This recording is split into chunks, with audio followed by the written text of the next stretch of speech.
광야를 거쳐가고 있는 이스라엘 자손들, 르비딤에서 하나님의 자비의 배려로 물을 넉넉히 마시면서 진을 치고 휴식을 취하고 있을 때 느닷없이 아말렉 사람들이 침략해 오자 모세, 아론과 훌, 또 여호수아 백성들이 아주 환상적인 팀워크를 이루어서 하나님의 승리를 누리고 온 백성들이 기쁨과 감격을 겨워했습니다. 이렇게 하나님의 기이한 도우심이 있으며 모세의 인도를 따라 출애굽하고 광야를 거쳐가는 이스라엘 백성들의 소문이 저 멀리 이제 미디안 지역에 살고 있는 모세의 장인 이드로에게도 들어갔습니다. 그러자 이드로는 모세의 아내 시보라와 모세의 두 아들 게르솜과 엘리에셀을 데리고 모세를 찾아 나섰습니다. 모세가 처음 하나님의 부르심을 받아서 미디안 그 장인 집에 살다가 이집트로 향해 나아갈 때는 아내와 두 아들들을 데리고 갔었습니다. 그러니까 출애굽기 4장 20절에 보면 아내와 두 아들들 데리고 갔다고 기록되어 있습니다. 그런데 어느 시점에서인지 모르겠지만 모세는 아내와 두 아들들을 처갓집으로 돌려보냈던 것 같습니다. 성경에는 기록이 없는데 그러니까 다시 데려갔겠죠. 아마 추측하기로는 초기에 돌려보내지 않았을까 싶어요. 이집트 바로와 영적 대결을 하기 전에 돌려보내지 않았을까 싶습니다. 하나님으로부터 승리가 보장된 영적인 전투라 하더라도 싸움은 싸움인지라 가족을 돌보고 챙겨줄 여력도 없고 또 모세 자신이 겪는 어려움과 고통 보여주고 싶지 않았을 것 같습니다.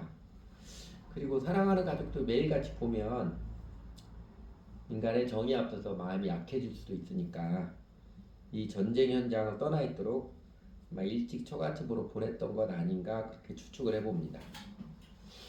모세의 장인 이드로의 입장에서는 딸이 두 아들 데리고 집에 들어와 있으니 손자들 보는 것도 즐겁긴 했지만 자신이 게르솜과 엘리에셀 손자들의 예비 역할을 해준 것도 쉽지만 않았을 것입니다.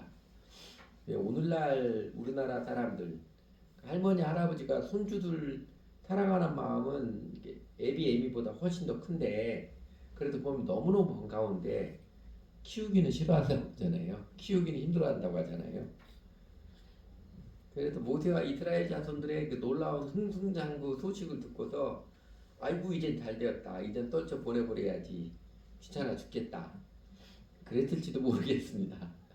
이거는 상상이고 추측입니다. 그래서 이드로와 그 누구야 시보라, 게르솜, 엘리에셀 이렇게 가족이 광야길을 거쳐서 모세가 있는 하나님의 산 호렙산이죠. 보면 이제 호렙산이라고 그랬죠. 호렙산 또는 시내산이라고 합니다. 같은 명칭입니다. 호렙산과 시내산 같은 산이에요. 호렙산에 이르러 사람을 보내서 모세에게 내 가족이 가까이 왔다라고 전했습니다. 그냥 쉽게 모세에게 나아가지 않고 사람을 보내어 정가를 보낸 것은 아마 모세를 향한 배려의 마음이지 않을까 싶습니다. 모세가 하나님이 큰 일을 하고 있으니 혹시나 가족들이 왔다는 게 누가 되지는 않을까. 그래서 혹시 모세가 불편해하거나 그러면 다시 데리고 미디안으로 돌아갈 생각을 하는 그 배려의 마음이지 않을까 추측해 봅니다. 그래서 자네의 장인인 나이드로가 자네의 처와 두 아들 데리고 왔네 이렇게 전가를 보냈는데 모세가 들었지요? 모세가 들어서 장인어른이 가족들 데리고 가까이 왔다는 소식을 들고 모세가 지체하지 않고 장인어른께 나아가서 예우를 갖춰 인사를 하고 아내와 두 아들들을 끌어안고 눈물을 흘리며 환하게 웃기도 하며 얼굴을 어루만지기도 하고 아마 감격적인 이상가족 상봉을 하였을 것입니다. 그리고 나서 자연스럽게 그동안 어떻게 지냈는가 묻는 장인어른에게 모세는 소상하게 그동안 하나님께서 얼마나 놀라운 손길로 출애굽하게 하시고 홍해를 건너서 광야를 거치게 하셨는지 간증을 나누었지요. 그 간증을 나누었고 그 놀라운 하나님 손길 이야기를 실제로 듣고 감동을 먹고 감격한 이드로가 야 하나님은 너희 하나님은 정말 살아계신 하나님이시고 정말 위대한 하나님이시구나. 다른 신들과는 비교할 수 없는 유일하신 하나님이시구나. 착한 사람들 구원하시고 교만한 사람을 징벌하시는 참 좋으신 하나님이시구나. 말하자면 신앙 고백을 한 게 11절 12절의 고백입니다. 10절 11절 고백이죠. 주님께서 이 집사람을 손아귀와 바로의 손아귀에서 주게 했던 10절 11절 고백입니다. 그리고 12절 그리고 나서 모세의 장이 이도로는 하나님께 번제물과 희생제물을 바쳤다. 이거는 이도로가 하나님에 대한 신앙 고백을 확실하게 행동으로도 드린, 오늘날 같은 이도로가 침례를 받고 하나님께 예배를 드렸다는 것과 같습니다. 이제 내가 그 소식을 듣고 하나님 정말 유일하신 하나님, 위대하신 하나님, 정말 좋으신 살아계신 하나님이시구나 알고서 신앙 고백을 하고 이제 제사를 드렸던 하나님 앞, 오늘날 같으면 침례 받고 예배 드렸다는 것 같습니다. 근데 여러분, 이도로가 누구였습니까? 어떤 사람이었어요? 미디안 족속의 제사장이라고 그러죠? 이방 우상을 섬기는 제사장인데 사이 모세의 간증을 듣고 회심하여서 이제는 하나님으로 믿고 따르기로 회심했다는 이야기입니다. 회심했다는 이야기죠. 살면서 사람은 누구나 희로애락을 겪고 예환을 겪기 마련이지만 자기와 나와 내 식구들 그저 편안하게 잘 먹고 잘 살기 연연하지 않고 자신을 희생해서라도 특정의 사명을 위하여 헌신하는 그 소명인들에게는 그 삶의 애환, 슬픔의 아픔과 기쁨의 감격의 폭이 훨씬 크고 깊기 마련입니다. 오늘 설교 제목이 그래서 소명인의 애환인데, 모세에게 슬픔이라면 미래가 어떻게 될지는 모르는 상황에서 사랑하는 가족들을 직접 돌보지 못하고 가족들과 떨어져 살아야 하는, 가족들을 처갓집으로 같이 돌려보내야 되는, 이랬다가 자칫 중요한 때 훗날의 아들들이 자기네를 돌보자는 나쁜 아빠라고 평생 상처 기억을 안겨줄 수도 있는데 떠나서 보내야 하는 것이고요. 모세에게 기쁨이라면 사실 자신은 가족들 하나도 돌보지 못했었는데 오늘 감격적으로 제외하고 자기네 진 처자를 키워준 장인어른이 이놈의 시킹이 너같이 무책임한 남자 가족들 내팽개친 네 가지 없는 녀석도 처음 봤다. 그러면서 자기 역정을 내는 것이 아니라 그 사람이 이방종교의 제사장인데 그 장인어른이 회심하고 하나님 믿고 섬기겠다고 하는 기적이 일어난 이 감격적인 일, 겹경사가 그의 기쁨일 것입니다. 여러분, 사실 모세가 미디안의 제사장 딸의 시보라 결혼한 것은 은총을 입은 것이지요. 옛날에는 뭐 이집트 왕자였지만 지금은 쫓겨난 망명인인데 아무것도 없는 정말 뭐만 딸랑 차고 있는 백수 건달까지는 아니어도 백수 나그네인데 단 하나 그의 사람들 보고 결혼한 시보라나 그 결혼 허락한 장인 이드로나 참 고마운 사람들입니다. 모세에게 결혼은 그의 인생의 바닥을 기고 있을 때 하나님께서 내려주신 은총입니다. 그러나 하나님께서 그를 사명자로 부르시자 이젠 가족들을 돌보는 게 우선이 아닌, 가족들을 돌보고 챙길 만한 여력이 없는 인생길에 가야 했고, 그래서 아내와 아이들, 장인어른께는 한없이 미안한 마음이 항상 마음 한켠에 쌓여 있을 것입니다. 그 인도에 선교한 사람 중에 브랜든 선교사라고 있습니다. 원래 그 아버지가 인도에 의료 선교사, 의사 선교사로 갔다가 인도에서 태어나서 인도에서 자랐어요. 아버지도 의사고 어머니도 의사입니다. 근데 아버지는 인도가 넓잖아요.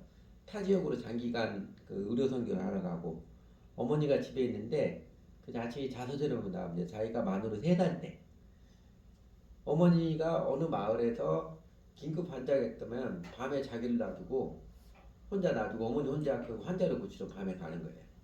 그래서 엄마 나 혼자 어떻게 되면 괜찮아, 너는 주님이 함께 하실 거야 하고 엄마가 갔대요. 그 밤새 혼자 무서워지고 떨어가지고 잠을 못 자는 밤을 자기는 자기가 선교사가 된 다음에도 잊지 못하고 기억을 한다고 기록하더라고요. 선교사에 대해서 다 소화를 했겠지만 얼마나 한동안 올상 아픔으로 간직하고 있었겠어요. 하나님의 부르심을 받은 인생, 소명인으로 살아가는 인생길에는 때로 혈육의 가족을 내팽개치는 것 같은, 그냥 하나님께 맡기고 소명인에 충실해야 하는 아픔을 감수하기도 해야 합니다. 인생사에서 자연스럽게 제일 소중하게 느껴지고 여겨지는 게 자기 가족이고 가족 사랑인데, 하나님의 부르심을 받은 소명인으로 산다는 것은 예수님께서 이렇게 말씀하신 것처럼 무릇 내게 오는 자가 자기 부모와 처자와 형제와 자매와 더욱이 자기 목숨까지 미워하지 아니하면 능히 내 제자가 되지 못하고, 누구든지 자기 십자가를 지고 나를 따르지 않는 자도 능히 내 제자가 되지 못하리라. 이 말처럼 하나님께 충성을 가족을 사랑함보다 더 우선하는 인생을 산다는 것입니다. 그러니까 인간의 자연스러운 정을 뛰어넘어서 하나님을 향한 충성의 인생을 살아가는 게 그리스도인 소명인의 특징입니다.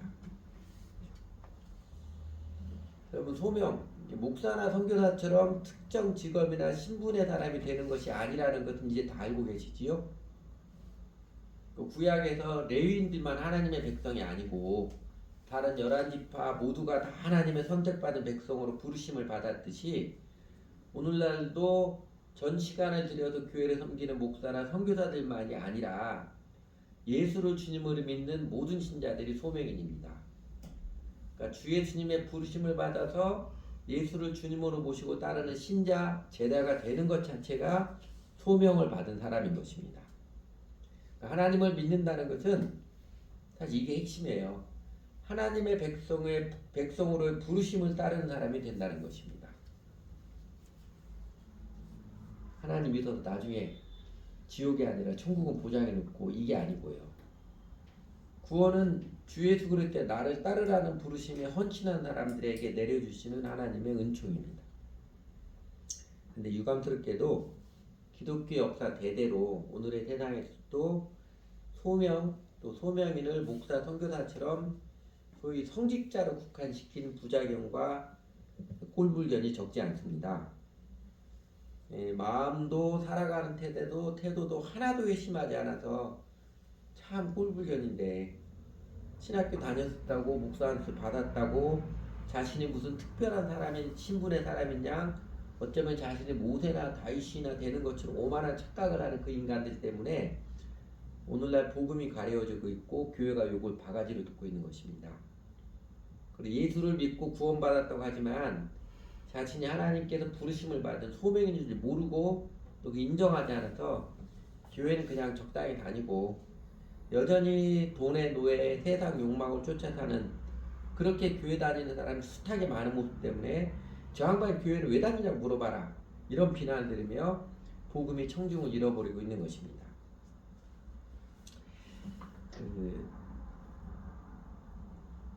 천국에서 새로운 사람들이 들어올 때마다 예수님과 앞서서 천국의 사람들이 대대적인 환영을 한다고 합니다. 정말 그럴 것 같아요. 대대적인 환영을 한다고 합니다. 근데 어느 날 천국에, 이 땅에서 꽤 유명한 목사가 죽어가지고 천국에 들어왔습니다. 그러자 예수님께서 자리에서 벌떡 일어나가지고 버선발을 나가서 두 손을 맞잡고 눈물을 흘리며 아주 감격적으로 환영을 해주더랍니다. 그래서 그 모습 본 성도들이, 야, 역시 목사가 다르긴 다르구나. 예수님도 목사는 좀 우대를 하시는구나. 약간 이제 삐지려고 하고 질투심도 약간 생겨가지고, 예수님도 사람 차별하시네요 하고 살짝 뼈마디 한마디 했습니다. 그랬더니 예수님께서 대답하시기를, 그게 아니고 천국에 목사가 하도 오랜만에 들어와서 목사가 언제 천국에 들어왔는지 기억도 안 나서 너무 반가워서 그랬다고. 사람들이 지어낸 우스개 이야기지만 뼈 있는 이야기지요. 그리고 앞에 있는 후자의 경우, 여러분, 자신은 예수를 믿어서 구원받다고 하지만 그냥 신앙생활을 적당히 하고 소명인이 자기는 소명받은 아니라고 여기는 사람의 경우는요, 사실은 구원 못 받은 사람입니다. 예수를 믿은 게 무늬만 믿은 것이 제대로 믿은 게 아니에요. 우리가 우리 주변의 사람들, 우리 시대 우리 주변의 사람들에게 사랑으로 깨우쳐진 진리가 이것입니다. 예수를 믿는 것은 예수님을 주님으로 모시고 주 예수님을 따르는 인생을 드리는 것입니다. 예수를 믿는 것은 주 예수님께 헌신하는 것입니다. 이 복음을 전하는 게 우리 시대의 필요이고 우리 시대의 가치입니다. 모세, 그렇게 하나님의 부르심에 충성하느라고 장인어른과 아내에게는 무리하고 무리한 일을 한 모세지요. 그냥 가족을 돌보는 것 떠맡게도 모세. 근데 오늘 장인어른이 회심한 아름다운 날, 그 기쁘고 감격적인 날이 있기까지 모세가 뭐 한 일이 있었나요? 모세가 한 일은 사실 한 개도 없었다고 해도 과언이 아니지요. 모세가 장인을 구원받게 하려고, 하나님 믿게 하려고, 또 처자들 다시 데려오게 하려고 계획하거나 실행한 일 하나도 없었습니다. 단지 모세는 하나님의 부르심에 충성하며 살아왔고, 그래서 하나님께서 가족상봉의 날을 이끌어 주셨을 때 간증, 그동안 하나님께 충성하며 살았던 자신의 삶을 통해서 하나님 행해 주신 일들을 이야기해주고 나누었을 뿐입니다.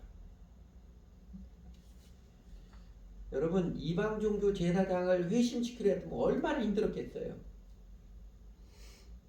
스님을 예수님 믿도록 회개케 하면 그게 쉽겠습니까? 아무리 기도하고 노력해도 잘 안 됐을 것 같아요. 저는 우리 교회에도 아버지가 스님인 자매가 하나 있었지요. 자기 딸이 예수님 믿고 예수님 사랑하자. 그 아버지 스님이 저를 찾아온 적이 한 번 있었습니다. 찾아보겠다. 내가 이 스님하고 밥을 뭐 먹어야 되나 고민을 한 적이 있었어요. 근데 그 경희대 쪽에 안식교인이 하는 자연식 식당이 생겨나서 자연식 식당에 가서 밥 먹었는데 저기 불경책을 하나 선물로 주고 가더라고요. 불경책 저기 주방에 들어간 책꽂이 맨 아래에 보면 아직도 꽂혀 있습니다. 몇 년 지나냐, 몇 년 전에 그 스님이, 아버지 스님이 이제 교회를 다닌다는 이야기까지 들었습니다. 제가 보이는 그 자매도 지금은 이제 어떨지 모르겠는데 우리 교회 다닐 때 제발 좀 예수님 좀 제대로 잘 믿으라 제가 구박을 좀 했었는데, 그럼에도 불구하고 이전과는 확실히 예수님 따르면서 달라진 모습 보고 아버지가 느끼는 바가 있었겠죠. 여러분, 우리가 연약해도 예수님을 바르게 믿고 따르면 하나님께서 우리에게 관계된 일을 아름답게 온전하게 이루어 주십니다. 이 이야기 주변 사람들에게 몇 번 했던 것 같은데, 우리 이재호 선교사님 어머님 있잖아요. 몇 해 전에 하늘나라 돌아가셨지요. 그 이재호 선교사님 아버님이 좀 일찍 돌아가셨습니다. 그리고 이재호 선교사님 외아들이에요. 누님들이 있고 하지만 누님 있고 여동생 있지만 아들로도 혼자 독자입니다. 그래서 어머니가 옛날 분이시기 때문에 그 아들도 의존하는 게 많았지요. 그래서 초등학교 선생님으로 40대 중반까지, 언제까지 40대 중반 50대 다 돼서까지 초등학교 선생님으로 재직하고 있어서 안정적인 삶을 살았는데, 어느 날 느닷없이 갑자기 학교 그만두고 선교사를 간다고 하니까, 그리고 다른 사람들은 선교사라고 헌신하고 교육받고 몇 년 걸리지 않았어요. 선교사를 한 지가 1년도 안 돼서 선교사를 가버렸는데 몇 달 만에 가버렸어요. 선교사 파송 예배 때 그랬더니 어머님이 한쪽에도 오는데 영 표정이 영 아니에요. 그래서 제가 옆에 살짝 가서 이재성이는 어머님한테 한마디 했습니다. 어머니 아들 미우치지요? 그랬더니 기다렸다니 아주 미워 죽겠더래요. 애미 같으면 대못을 박아놓더니 그러면서 눈물을 툭툭 흘리시는 거예요. 근데 그 어머니, 그 사랑하는 아들, 의존하는 아들은 선교사랑 가서 잘 뵙지도 못하는데, 그 어머니 예수님 믿고 나중에 교회 집사 권사까지 열심히 신앙생활 하시다 하늘나라로 가셨습니다. 우리 그 이바다 선교사 어머님도 그랬지요.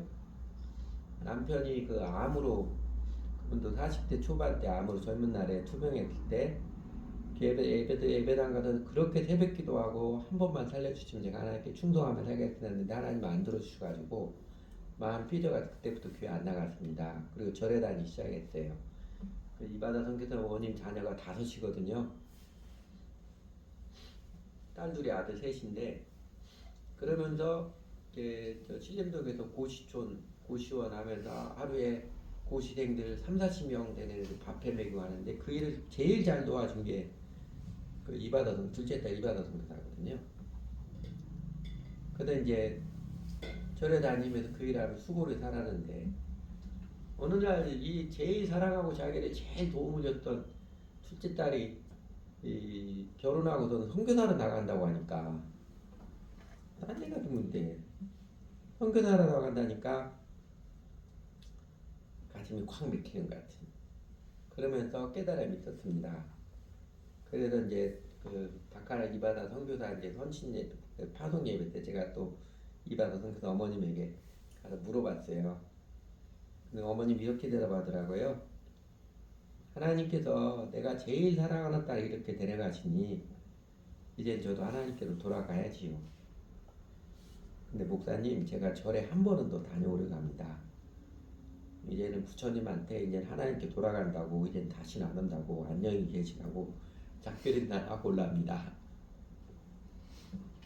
그리고 정말로 절에 한 번도 다녀오셨어요. 최근에는 연락을 못해서 모르겠는데 그 후로 교회에서 아주 열심히 잘 섬기십니다. 그 마음 하나님도 아름답고 귀하게 보시지 않았을까요? 교회 떠나면서 인사도 안 하고 도망치듯 떠난 사람들과는 차원이 다른 마음이니까요. 하나님께서 그 아름다운 마음 귀하게 보셨을 것 같아요. 여러분 사람은 누구나 다 인생길에서 애환, 희로애락을 겪으며 살게 되어 있습니다. 예수를 주님으로 믿고 따른 신자들, 제자들도 예외는 아닙니다. 예수 믿는다고 만사형통화를 하면서 아무 어려움도 없고 슬픔도 없고 그런 착각을 하지 마십시오. 어쩌면 예수 그리스도를 주님으로 믿고 따르는 신자, 제자이기에 하나님의 부르심을 받은 소명이기에 그 인생의 굴은 더 깊게, 더 크게 경험할 수도 있습니다. 믿음 때문에 부모로부터 쫓겨나기도 하고 그 믿음 때문에 사랑하는 연인과 헤어지기도 하고 친구들로부터 원망과 비난을 사기도 하고 더 그럴 수도 있습니다. 그러나 오늘 본문의 모세처럼 하나님의 부르심에 충성하는 삶을 살아가면 결국 하나님께서 모든 것을 아름답게 인도하시며 세상에 줄 수 없는 기쁨과 감격을 내려주십니다. 슬픔의 아픔을 넉넉히 극복하며 그것을 추억거리를 이야기할 만큼 하늘의 기쁨과 감격을 내려주십니다. 다윗이 이런 고백을 한번 하지요. 시편 138편 7절 8절인데 내가 환난 중에 다닐지라도 주께서 나를 소성케 하시고 주의 손을 펴사 내 원수들의 노를 막으시며 주의 오른손이 나를 구원하시리이다. 여호와께서 내게 관계된 것은 완전케 하실지라. 여호와께서 내게 관계된 것은 완전케 하실지라. 다윗이 이렇게 믿음을 높이고 실제로 그렇게 체험을 했지요. 결국은 하나님께서 그의 삶을 완전케 하셨던 것처럼 하나님께서는 하나님의 부르심에 충성하는 자에게 마침내 모든 것을 완전하게 아름답게 이루어주십니다. 이 땅에서 하나님의 그 갚아주심이 미흡하게 나타난 사람에게는 완전한 주 하나님께서 영원한 하늘나라에서 그 갚아주신 상급은 더욱 아름답고 눈부실 것입니다.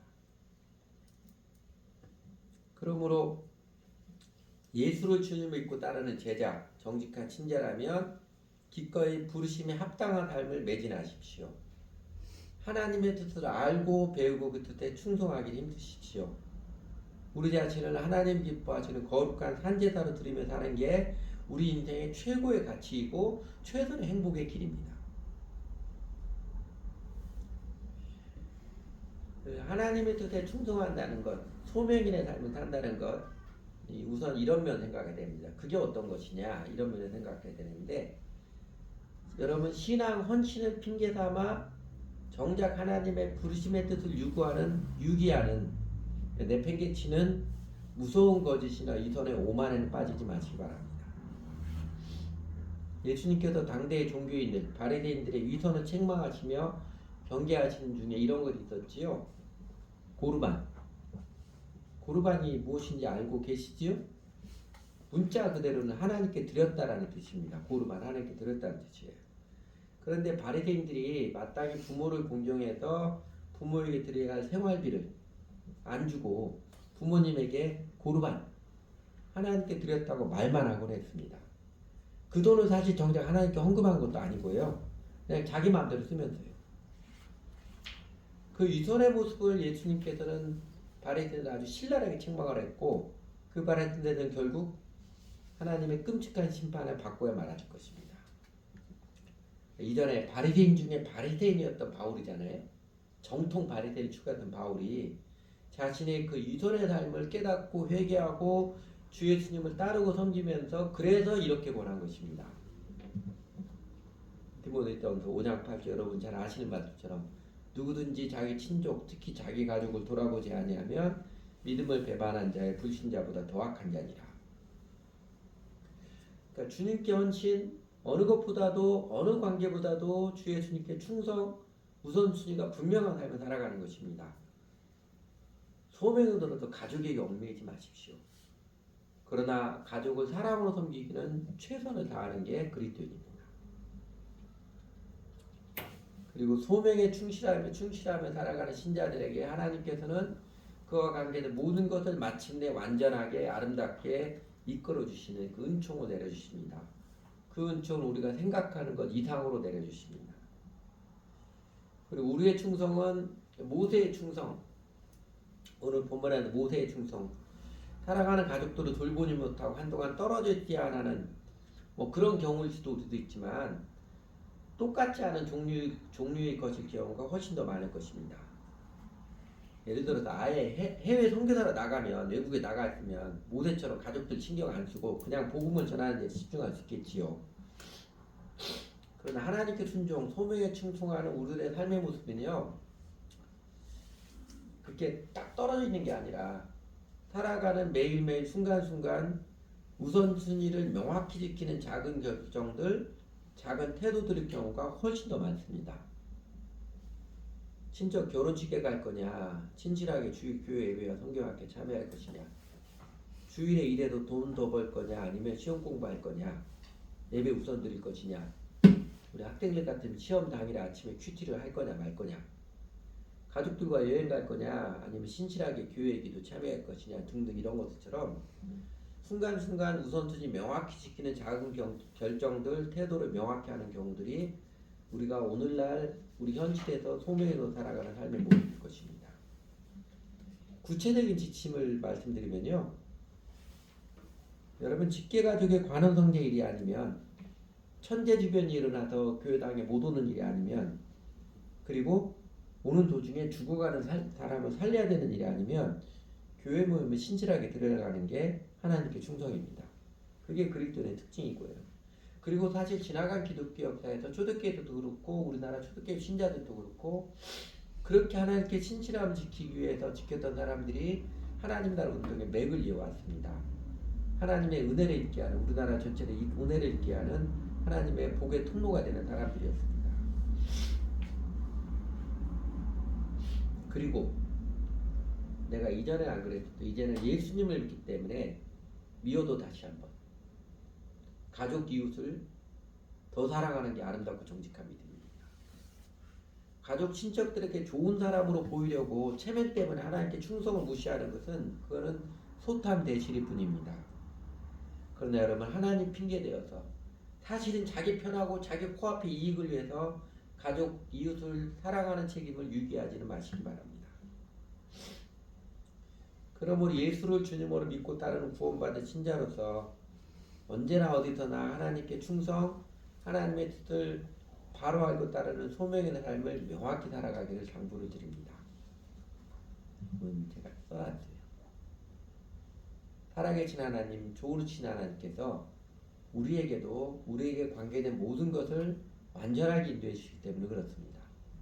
지금 당장은 슬픔의 날을 겪는다 할지라도 오히려 우리의 그 믿음의 마음을 테스트 확인해 보시고 연단시키시고 마침내는 우리에게 관계된 모든 것을 완전히 인도해 주시는 좋으신 하나님이기 때문에 그렇습니다. 그리고 이 지혜로운 약속, 우리가 소탐 대실하거나 또 눈이 짧아서 그릇 행하지 않고 영원의 복락을 누리게 하는 이 하나님의 약속을 마음에 새겨 두셔서 예수 그리스도를 따른 믿음의 발걸음 더 명확하게 들어가시기를 원합니다. 이 약속입니다. 사람의 의가 여호와를 기쁘시게 하면 그 사람의 원수라도 그와 더불어 화목하게 하십니다. 기도하지요.